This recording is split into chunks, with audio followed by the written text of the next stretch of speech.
Halo what's up guys, oke welcome back to my channel. Kembali lagi bersama gua Diary Kerja. Oke, pada kesempatan kali ini gua akan buatin kalian video seputar dunia kerja Alfamart. Iya, tentunya kalian sudah menunggu video ini dari dulu, karena memang beberapa bulan ini gue tidak pernah update video lagi karena kesibukan. Jadi pada malam ini gue akan buat satu video buat kalian, dan video ini bukan berjudul sih, tapi akan membahas tentang apa-apa saja pertanyaan-pertanyaan kalian yang sudah kalian tanyakan di kolom komentar, dan di sini gue akan jawab semuanya secara ringkas, detail, dan singkat. Oke, sebelum kita mulai, buat teman-teman yang belum subscribe dulu, karena subscribe itu gratis, tidak akan merugikan kalian. Bahkan satu subscribe kalian akan mendukung channel ini lebih baik lagi dan lebih berkembang lagi, sehingga memberikan kalian informasi dan dedikasi lebih banyak lagi melalui channel ini. Oke guys ya, oke, check it out. Oke, kita lanjut ke pertanyaan yang pertama. Bang, kalau udah lolos interview 1 dan 2 terus dipanggil buat training, itu kira-kira bisa lolos atau enggak ya bang? Oke, gue jawab di sini. Kalau sudah lolos interview 1 dan 2 terus dipanggil buat training, berarti itu sudah bisa dikatakan lolos guys. Kenapa saya katakan begitu? Karena training itu bagian daripada pemberian ilmu tentang apa-apa saja yang akan dikerjakan ke depannya ketika sudah real menjadi karyawan di Alfamart.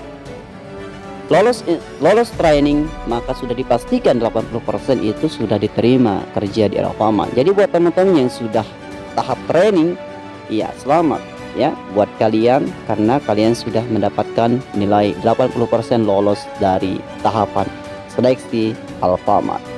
Oke, kita lanjut ke pertanyaan yang kedua. Bang, biasanya selang berapa hari untuk panggilan training setelah interview bagian helper? Oke, berapa hari? Jadi di sini menurut pengalaman gue sendiri, berapa hari setelah kita lolos interview dan kemudian dipanggil training, itu berapa hari jaraknya bang? Oke, itu kadang-kadang berjarak 1 minggu, bahkan kurang, bahkan lebih ya. Kita tidak bisa pastikan di sini karena memang ini keputusan dari HRD dan trainernya. Jadi kita hanya menunggu info dari HRD dan trainernya. Terkadang kalau kita memang beruntung ya, terkadang kalau Alfamart memang membutuhkan karyawan baru, sangat-sangat membutuhkan, maka dia akan dipercepat sehingga training itu akan dipercepat juga. Namun ya, jika Alfamartnya mungkin ya kepenuhan ya karyawan, maka itu akan lambat guys.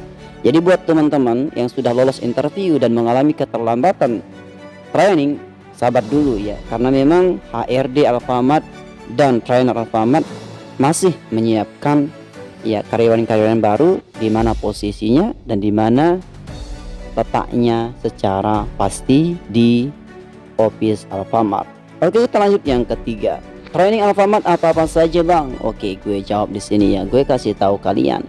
Jadi training Alfamart itu hanya beberapa pengetahuan tentang apa-apa saja yang akan kita kerjakan ke depannya. Jadi buat teman-teman ya, jangan terlalu khawatir, jangan terlalu takut karena akan menghadapi training. Ya, training itu hanyalah sebuah pembelajaran di mana nantinya kita diajar tentang apa saja yang akan kita lakukan, yang akan kita kerjakan di dalam Alfamart. Tepatnya di dalam kerjaan yang kita sudah lamar ataupun ambil. Oke, jadi buat teman-teman yang masih tahap training ya, semangat ya. Ini adalah langkah awal buat kalian menuju cita-cita kalian, ambisi kalian, dan harapan-harapan kalian. Oke, kita lanjut ke pertanyaan yang keempat. Oke, ini pertanyaan yang keempat, masalah resign guys ya, pertanyaan di atas. Oke bang, kalau resign pas habis tanda tangan kontrak setahun, apakah bayar denda? Soalnya mau balikin seragam sama ID card, kedisi takut kena denda, dan kalau didenda berapa bang? Oke, jadi mau resign ya, sebenarnya di sini menurut pengalaman gue sendiri itu tidak ada denda guys ya. Ketika kita mau resign ya sudah resign saja, asalkan baik-baik saja kita bicarakan, kita sampaikan kepada pihak HRD Alfamart.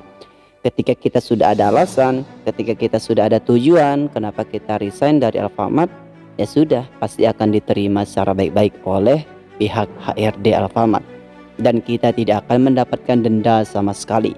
Jadi buat teman-teman yang ingin ataupun berminat resign, ya silahkan. Tapi satu yang saya sarankan, harus sampaikan secara baik-baik apa tujuan resignnya, apa alasan resignnya, dan kenapa ingin keluar dari Alfamart. Ya, oke.